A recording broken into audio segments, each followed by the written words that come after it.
Previously on Infinitus Mirror of Time. The books, they're burning. The books, they're burning. The memories, they're not metaphors anymore. They're becoming real.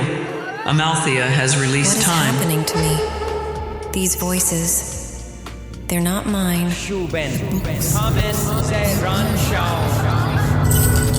Around the room, hooded figures moved in precise patterns. My dear Infinitus, we are almost done with you. All their planning for nothing. They missed one of my past lives. Go now. Find out what caused this. Move. You know, time has a peculiar sense of humor, Mr. Star.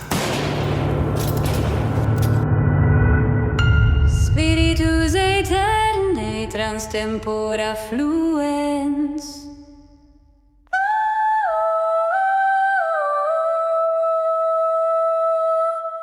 Infinitas, per aeternum vivimus. Infinitas, nunquam moriemur. Infinitas, spiritus aeternus. Welcome back to Infinitus. I'm your host, and tonight we dive deeper into the shadows of Boston's most dangerous conspiracy.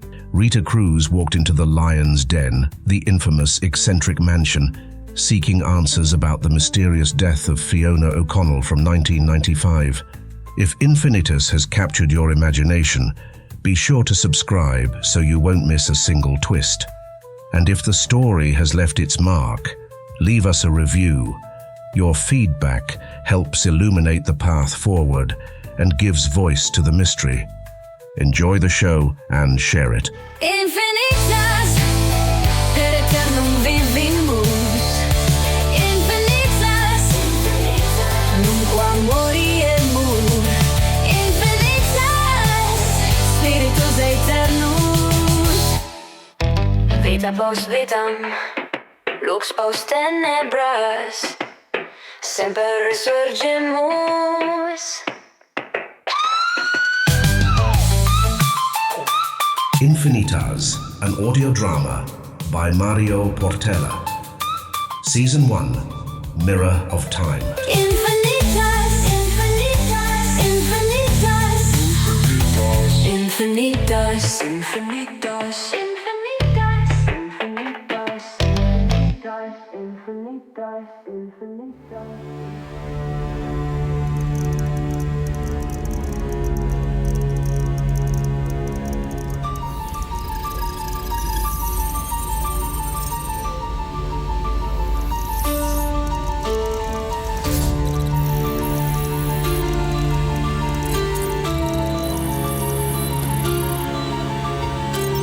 Marcus's fingers flew across 3 holographic keyboards simultaneously, each keystroke precise despite his trembling hands. The van's interior bathed in an eerie blue glow from dozens of screens, casting sharp shadows across his sweat-beaded face. Dispatch, Marcus Renfield here.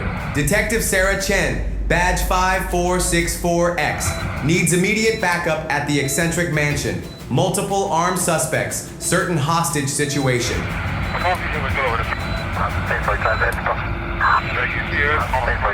Dispatch, Marcus Renfield here. Detective Sarah Chen, badge 5464X. Oh no. Chen, 2 guards heading your way. West corridor. They're carrying P90s. His cybernetic eye processed the thermal imaging faster than natural vision could. Lines of code reflected in his enhanced lens as he attacked the mansion's security protocols from multiple angles. Wait 3 seconds.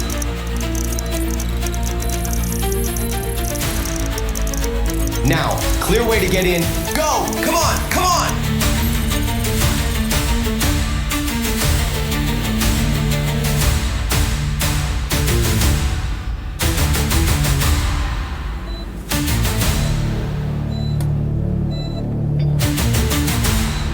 Screens flickered as he rerouted power through auxiliary systems, fighting the electromagnetic interference surrounding Rita's last known location. The mansion's blueprint rotated on his central display, guard positions marked in pulsing red dots. Chen, they're changing patrol patterns. New route uploaded to your HUD, basement access point in 130 meters. Warning, motion sensors active. Static from Rita's channel crackled like accusations in his ears. Each failed connection attempt drove his focus deeper, transforming fear into razor-sharp concentration. Then, excited, he had a sudden realization. The card holder. Victor's card holder.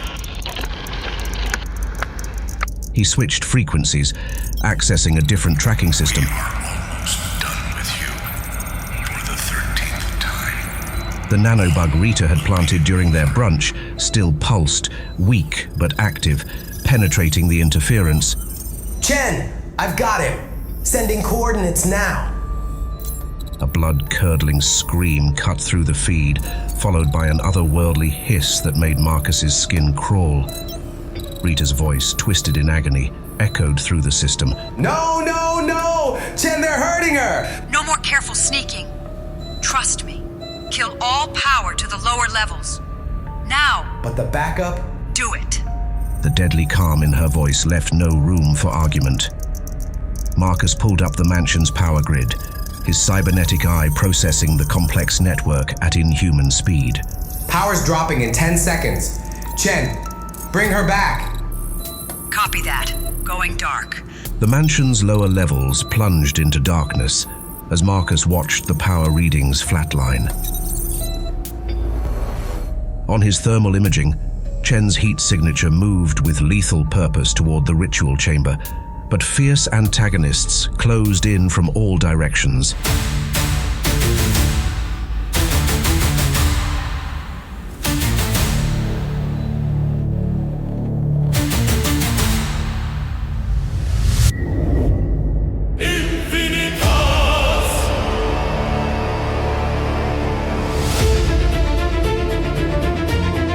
The emergency lights cast sickly red shadows across the service corridors as Chen burst through the double doors. Her katana emerged from its sheath, a dark whisper of steel held in reverse grip.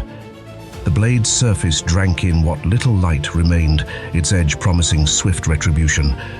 Her footsteps, nearly silent despite her speed, carried her through the maze of maintenance passages.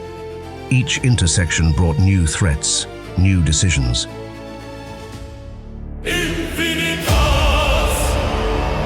The corridor ahead split three ways, and Chen pressed her back against a concrete pillar, every muscle coiled tight. 3 ways.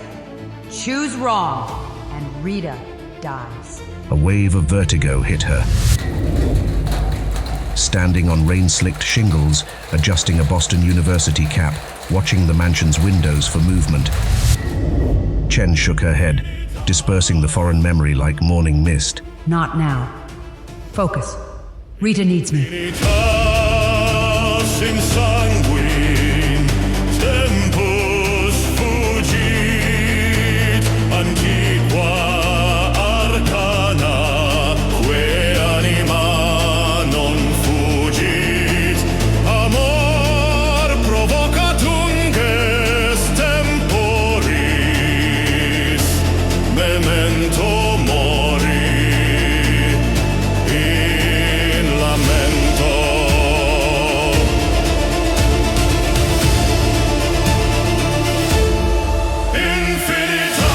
Her grip tightened on the katana's handle as boots thundered around the corner. A guard lunged with an electrical baton, its tip crackling like a miniature thunderstorm. Chen pivoted on her left foot, her body twisting as she deflected the blow with the flat of her katana. The movement was precise, a dance of steel against spark, but there was a raw power behind it that felt almost uncontrolled, as if some ancient warrior had seized her muscles and guided them. Not like that, boy. Her katana sliced through the air with a sharp whoosh, a silver arc that impacted the guard's baton hand with brutal force. The weapon flew from his grasp, clattering against the concrete wall, leaving him clutching his injured hand and howling in pain. Chen's breath came in steady, measured beats, her heart pounding in her chest like a war drum. She stepped forward, her boots echoing in the sudden silence. The guard looked up at her, his eyes wide with fear and shock. His hand was a mess of red, blood dripping onto the floor, pooling around his knees. You should have stayed home today. The guard's mouth opened and closed, like a fish out of water. No sound escaping.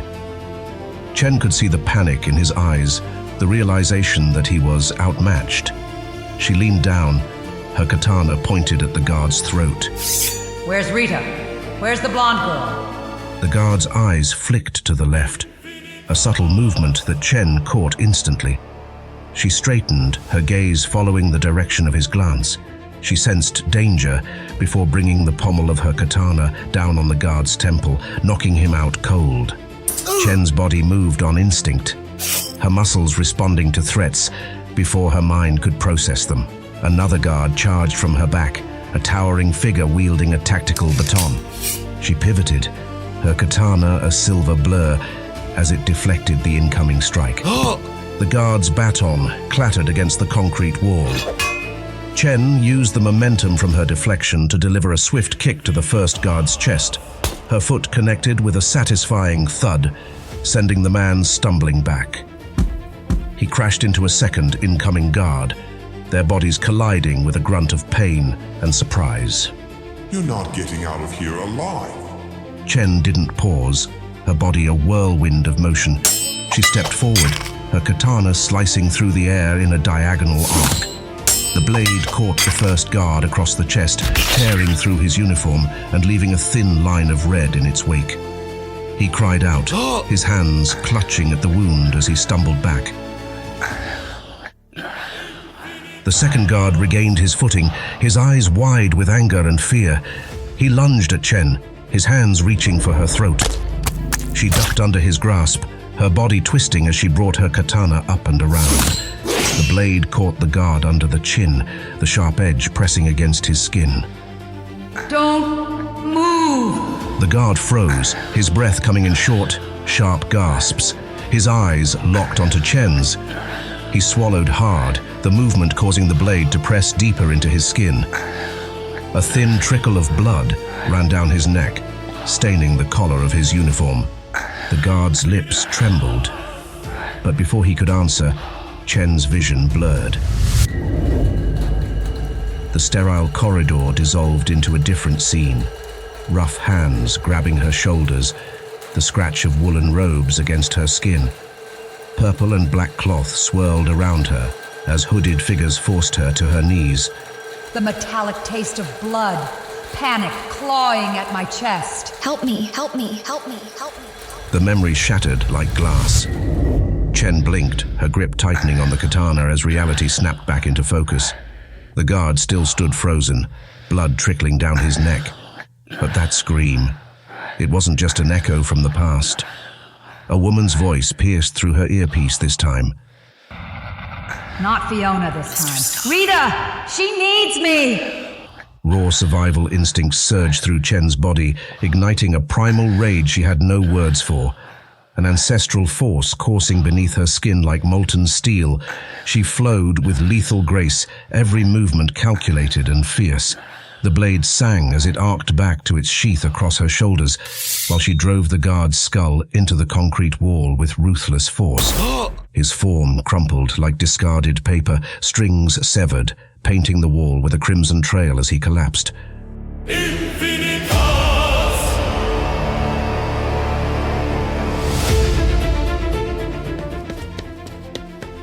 Running down the corridor, she kept 2 guards away, firing 2 shots with her handgun. Take the service elevator, Chen! She's down there! Still alive! 3rd sublevel, a spiral corridor! Chen's feet carried her forward, with the certainty of muscle memory she didn't remember acquiring. Each step felt like retracing a path she'd run decades ago, when different clothes hung on her frame and a different name belonged to her lips.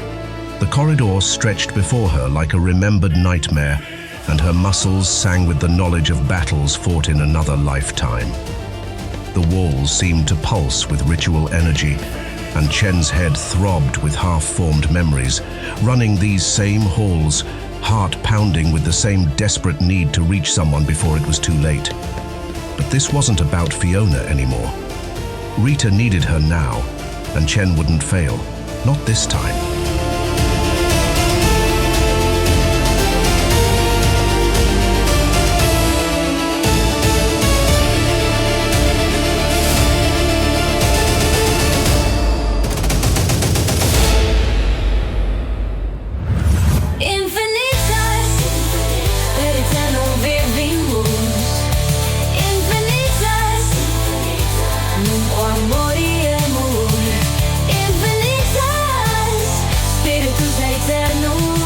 Tune in for your next episode of Infinitus. Infinitas, infinitas, infinitas.